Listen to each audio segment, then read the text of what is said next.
Happy Thursday to you. It is January 13th, which means it is my second favorite day of the year because it is my wife's birthday. She is an American Idol. Look at her. Come on. Make sure you tell her happy birthday either in the comments or by going to her profile at Rakalita05. Shout out.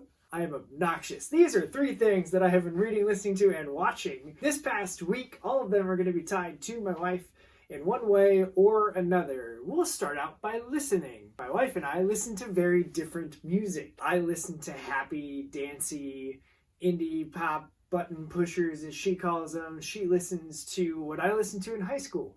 Rage face, screaming, angry, just angsty all the time. And so this week, I figured why not? I went to one of her playlists. It's just emojis, so I can't tell you what it's called. And I pulled off 3 songs from that playlist that I actually don't mind, especially when I'm feeling angsty, mainly because of work. And I put the following 3 bands on my 3 Things playlist, which you can reference, find, listen to, stream, whatever at beacons.ai/I'mCrystal. That's my website. You can go to my Spotify playlist from there, or you can just listen to it right there on the website itself. You're going to be looking for Dayshell, Fame on Fire, Feet, Poor Stacy, and No Resolve. These are not bands that I would normally be putting on my playlist because I just couldn't stop listening to them because I gotta be in a mood to listen to music like this.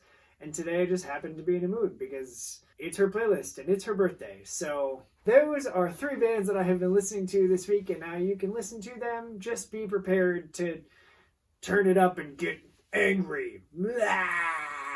As for the book that I read this week, it's actually one that my wife found in a vendor's booth at the Cincinnati Comic Expo this past year. It is the library edition, huge oversized collected volume of 2 different series from the world of Black Hammer written by Jeff Lemire.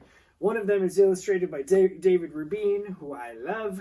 The other is illustrated by Max Fiumara, who I also enjoy. I just only know this from him. One follows Sherlock Frankenstein, who's a villain turned philanthropist, and the other features the hero / really crappy dad of Dr. Andromeda. And they're 2 drastically different tales, which is why I love the Black Hammer universe, because you can have I'm gonna conquer the world villain, I'm gonna save the galaxy and do everything I can to save my son, and get redemption in the same world, and they both fit perfectly.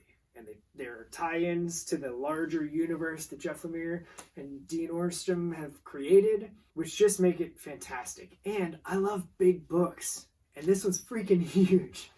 So that is the book that I read this week. Thanks again, wife, for finding that book. I enjoyed it, and it looks great next to my other Black Hammer books. As for what we watched, we streamed on Amazon Prime a movie called The Tomorrow War, which stars Chris Pratt, who is one of my wife's favorite actors. She loved it, which is great because she picked it out and she wanted to watch it, and she loves Chris Pratt. I was entertained, but it felt like a Sci-Fi Channel movie with a blockbuster movie budget. To me, if you've watched other videos of mine, you know I don't watch trailers. The trailer for this movie ruined this movie for me. It ruined my experience. The trailer set me up to watch Chris Pratt punching and killing aliens in the future to save the past. The movie was not that. It was kind of that, there was that, but like the aliens actually only made up a little bit of the movie. And it was like, is it a sci-fi movie? Is it an action movie? Is it a comedy movie? Is it a horror movie? And it was too scattered for me to really like put my mindset into enjoying one of those. And I don't know, I just wasn't in a Blender movie kind of mood, I guess. And it just fell flat for me. Just again, I don't like trailers, and this is why. The wife loved it, and she picked it out, so it's good that she loved it. That's a win, and she enjoyed it, and that's really all that matters, because sometimes being married is really just watching movies that you don't care about. That's what it is. Fun life tips from me to you. You're welcome. That's my marriage counseling advice for the year. I tapped out early. It's the 2nd week of January and I'm already done for the year. No more marriage advice from me. But those are 3 things that I have been reading, listening to, and watching all about this gal right here. My wife, happy birthday. Make sure you tell her happy birthday on whatever social media platform you so choose to do so. Or if you got her number, just text her. It's great when you get a happy birthday text. So text her and tell her happy birthday. and she'll appreciate it. Even though I didn't wear the Star Wars shirt for this video that I was originally going to, I hope that the Force is strong with you.